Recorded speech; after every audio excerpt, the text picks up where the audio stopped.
हर साल 8 मई को विश्व रेड क्रॉस दिवस जीन हेनरी ड्यूनेंट के जन्मदिन की याद में मनाया जाता है। 1901 में वो शांति के लिए प्रथम नोबेल पुरस्कार पाने वाले व्यक्ति थे। वह अंतर्राष्ट्रीय रेड क्रॉस सोसाइटी के संस्थापक थे, जिन्होंने बहुत से लोगों की जान बचाई थी। यह संस्था आपातकालीन स्थिति जैसे युद्ध और प्राकृतिक आपदा में पीड़ितों की मदद करती है। इस पर्व को हर साल धूमधाम से मनाया जाता है। यह संस्था पिछले 150 सालों से गरीबों और असहाय लोगों की मदद कर रही है। भारत में रेड क्रॉस सोसाइटी की स्थापना 1920 में पार्लियामेंट्री एक्ट के अनुसार की गई थी। विश्व के लगभग 210 देश रेड क्रॉस सोसाइटी से जुड़े हुए हैं। Find the volunteer inside you, अपने अंदर के स्वयंसेवक को पहचानें, इसका नारा है।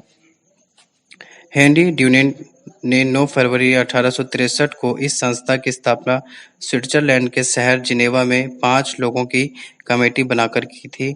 उन्होंने इसका नाम international committee for relief to the wounded रखा था। उस वर्ष जिनेवा में एक अंतर्राष्ट्रीय सम्मेलन हुआ, जिसमें 18 देशों ने इस संस्था में हिस्सा लिया। उसके बाद रेड क्रॉस सोसाइटी को कानूनी रूप प्रदान किया गया। सफेद पट्टी पर लाल रंग का क्रॉस का चिन्ह इस संस्था का निशान है। रेड क्रॉस संस्था ने विश्व का पहला ब्लड बैंक अमेरिका में 1937 को खोला था। थैलेसीमिया, कैंसर, एनीमिया, एड्स जैसे घातक बीमारियों के रोगियों की यह संस्था मदद करती है। रेड क्रॉस सोसाइटी के प्रमुख सिद्धांत हैं, जैसे मानवता, निष्पक्षता, तटस्थता, स्वतंत्रता, स्वैच्छिक सेवा, एकता, सार्वभौमिकता। इस संस्था का मुख्य उद्देश्य युद्ध के दौरान घायल सैनिकों की मदद और चिकित्सा करना है। रेड क्रॉस आंदोलन को अधिक से अधिक देशों में फैलाना है। बंदी शिविर में सैनिकों की देखरेख करना, युद्ध बंदियों का इलाज करना प्रमुख उद्देश्य है। शांति और युद्ध के समय यह विभिन्न देशों की सरकार के बीच समन्वय का कार्य करती है। महामारी, बीमारी जैसी प्राकृतिक आपदा में पीड़ितों की सहायता करती है। मानव सेवा का कार्य करती है। युद्ध में सैकड़ों सिपाही विकलांग हो जाते हैं, अनेक सिपाहियों की जान चली जाती है, आम नागरिक की हालत बेहद दयनीय हो जाती है। संस्था बिना भेदभाव के लोगों की सेवा करती है। इस संस्था ने प्रथम विश्व युद्ध के दौरान बहुत से घायलों का प्राथमिक उपचार किया। द्वितीय विश्व युद्ध में अफ्रीका और पश्चिम एशिया में हजारों लोग मारे गए, सैकड़ों घायल हुए। इन घायलों की सेवा रेड क्रॉस सोसाइटी ने की थी। पहले विश्व के अनेक देशों में रेड क्रॉस सोसाइटी पर प्रतिबंध था, परंतु अब विश्व के लगभग सभी देशों में इसकी शाखाएं खुल गई हैं और यह मानव सेवा का कार्य सभी देशों में कर रही हैं। विश्व के 186 देशों में रेड क्रॉस सोसाइटी काम कर रही है।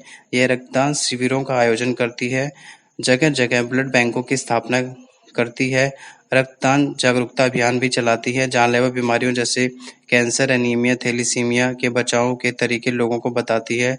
संस्था के सदस्य निस्वार्थ भाव से मानव सेवा का काम करते हैं, रोगियों, घायलों, सैनिकों की मदद करते हैं। भारत के गांव और शहरों में यह एम्बुलेंस दवाइयाँ पहुंचाने का काम करती है। रेड क्रॉस चिन्ह का गलत इस्तेमाल करने पर 500 रुपये जुर्माना लगाया जाता है और उस व्यक्ति की संपत्ति भी जब्त कर ली जाती है। बहुत सी संस्थाएं, क्लिनिक और अस्पताल रेड क्रॉस चिन्ह का प्रयोग करते हैं। बहुत ऐसे डॉक्टरों को इस चिन्ह का अर्थ भी नहीं पता, फिर भी वो इसका इस्तेमाल धड़ल्ले से करते हैं। मानव सेवा का काम करना बेहद मुश्किल है। विश्व के अनेक देशों में अधिक से अधिक परमाणु हथियार बनाने की होड़ लगी हुई है। Pakistan, Afghanistan, Syria, Iraq, Iran जैसे देश आतंकवाद से जूझ रहे हैं। वर्तमान में आतंकवाद एक बहुत बड़ी चुनौती बनकर उभरा है। आतंकवाद अक्सर रेड क्रॉस सोसाइटी के सदस्यों का अपहरण कर लेते हैं और उनकी हत्या कर देते हैं, पर तब भी यह रेड क्रॉस सोसाइटी और इसके कार्यकर्ता हर जगह दृढ़ता और मेहनत से अपना काम कर रहे हैं और कोरोना महामारी के समय में भी अनेकों देशों में रेड क्रॉस सोसाइटी लोगों की सेवा कर रही है और जागरूकता अभियान भी चला रही है।